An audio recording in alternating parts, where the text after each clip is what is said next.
Olá, boa tarde. Sejam bem-vindos a mais uma videoaula. Esta é uma aula para o nono ano do ensino fundamental de artes e eu sou a professora Ercília. Trabalharemos hoje o módulo 6, a aula 7. A nossa pauta de hoje continua sendo teatro, só que abordaremos a diferença entre o teatro dramático e o teatro épico. Esta é a imagem símbolo para o teatro, a máscara que representa a tristeza e a máscara da alegria. Muitas vezes vemos os artistas representando com tanta naturalidade e achamos que sempre foi assim. Hoje vamos saber um pouquinho da história do teatro e ver que não, que essa maneira de representar mais naturalmente, ela teve início na França por volta do século XVIII. Então, não faz tanto tempo assim que os artistas deixaram de fazer aquelas representações com aqueles couros que a gente viu lá na antiguidade da Grécia, com aqueles teatros que representavam os heróis, não é verdade? Então, vamos saber um pouquinho mais dessa história. Tudo teve início com o drama, que representa uma cena que tenha que parecer tão verdadeira que a ponto de transportar o público para um outro lugar.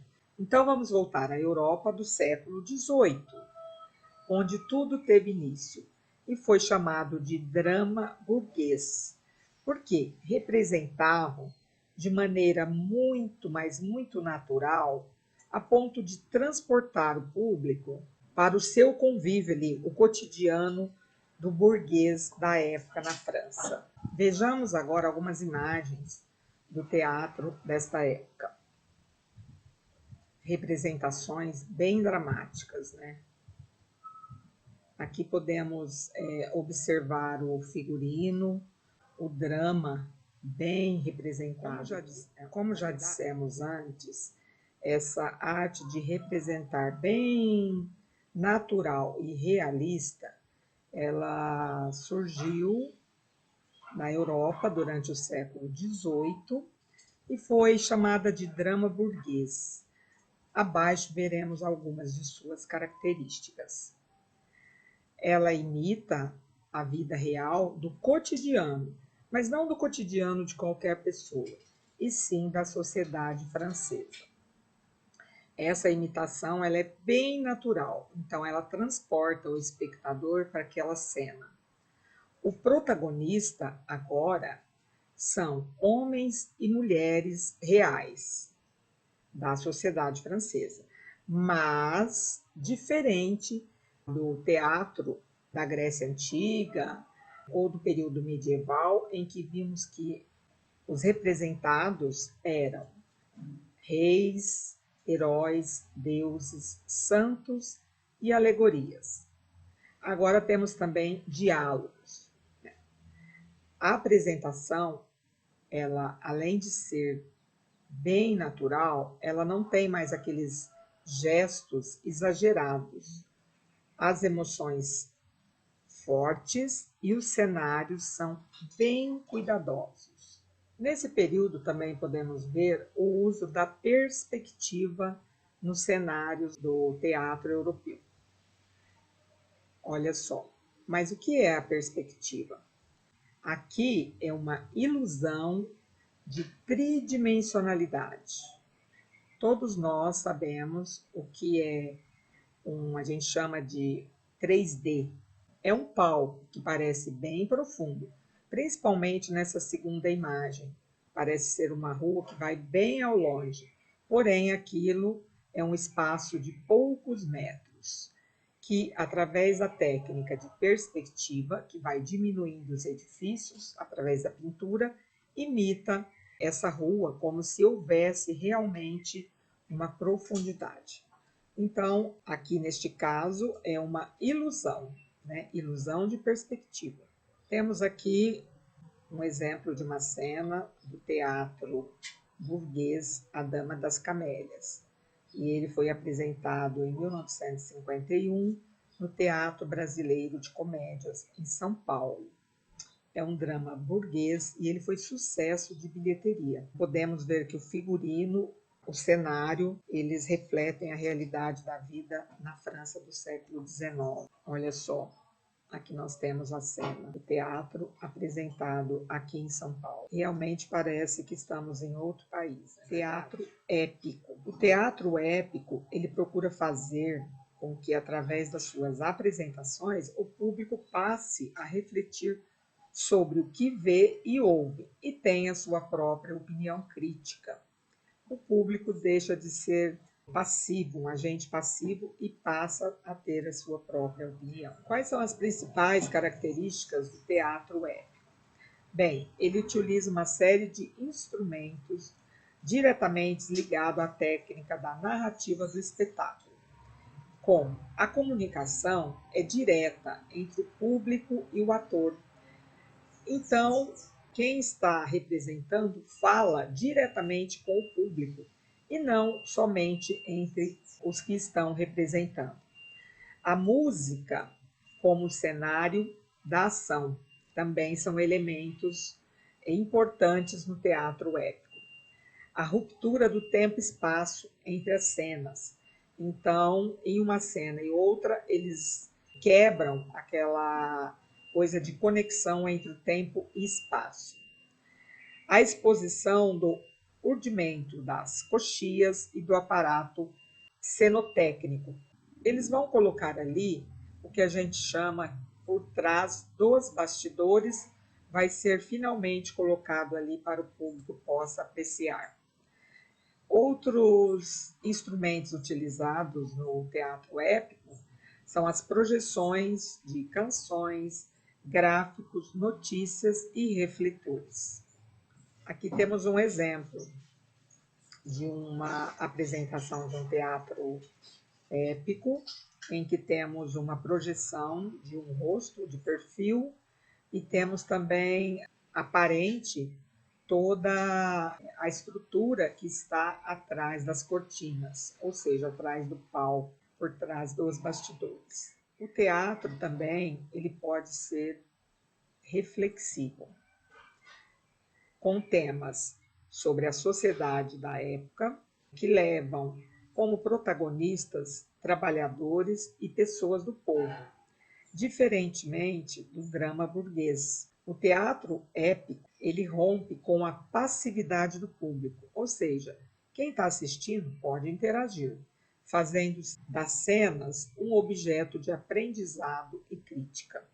Então, essa é uma das grandes diferenças entre o teatro drama e o teatro épico, ou seja, a participação e reflexão do público. Temos uma outra forma de apresentação de teatro, para não ficar só no campo do drama e do épico, temos o sistema coringa. O teatro coringa não tem personagem fixo ou protagonista, ou seja, o papel principal. Todo ator e toda atriz faz todos os papéis revezando. Os intérpretes, ou seja, os atores e atrizes, se dirigem à plateia.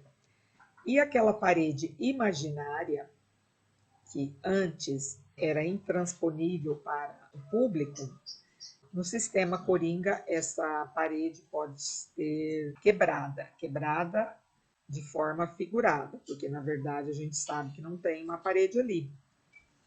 Mas ela é quebrada por quê? Porque o ator, ele chega até o público, ele vai até o público. A Arena conta Tiradentes, é uma peça de 1965, e aqui é uma cena em que a gente vê uma peça com o sistema coringa.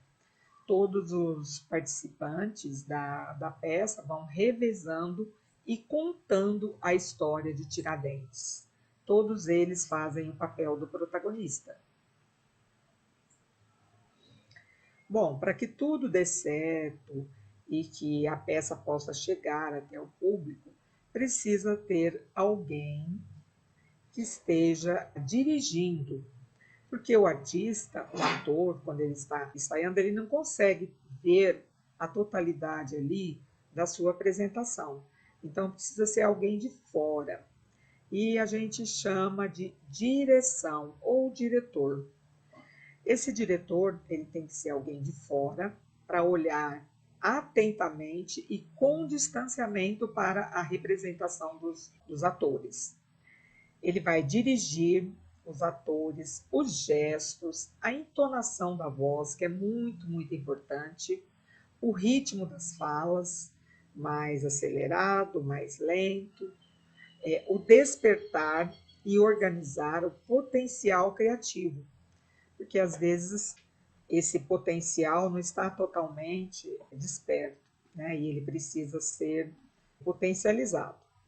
Muitas vezes precisa de alguém de fora para estar observando isso. E também o diretor, ele vai cuidar do figurino, do cenário, da luz e do som. Enfim, por isso que se chama direção ou diretor. Aqui temos algumas cenas de algumas formas de teatro, como teatro de sombra, fantoches e marionetes.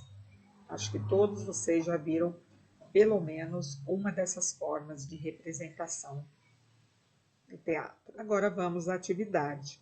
Finalizando a nossa aula, vamos colocar a mão na massa. Primeiro, vocês vão fazer a leitura da página 73 e 74. E para fazer esse teatro, vocês vão abordar algumas coisas. Primeiro, a situação. A situação seria a temática que você vai trabalhar, o tema do seu teatro. Depois que você decidir o tema, você vai criar um personagem. Esse personagem pode ser um objeto que você tem aí na sua casa e você vai dar vida para ele. Criou o personagem, precisamos de um conflito, que é uma situação sofrida pelo personagem. Em seguida, vamos colocar começo, meio e fim, para que não fique uma coisa sem sentido. O efeito de distanciamento. Isso fica bacana, que seria mais ou menos ao meio ou no final, você romper com, de repente, uma fala mais alta, um grito, um ruído, uma batida, alguma coisa que o público estranha a situação. E, finalmente, o final, que vai ficar por conta da sua imaginação. Grave em seu celular a cena e poste no grupo do nosso WhatsApp ou no privado, se você preferir. Você pode optar por um drama pessoal, alguma coisa vivenciado por você ou pela sua família, ou alguma coisa mais pessoal mesmo. Ou épico, um tema mais social, mais amplo. Bom, espero que tenham gostado da aula. Tenham uma ótima semana e não deixem de fazer as atividades.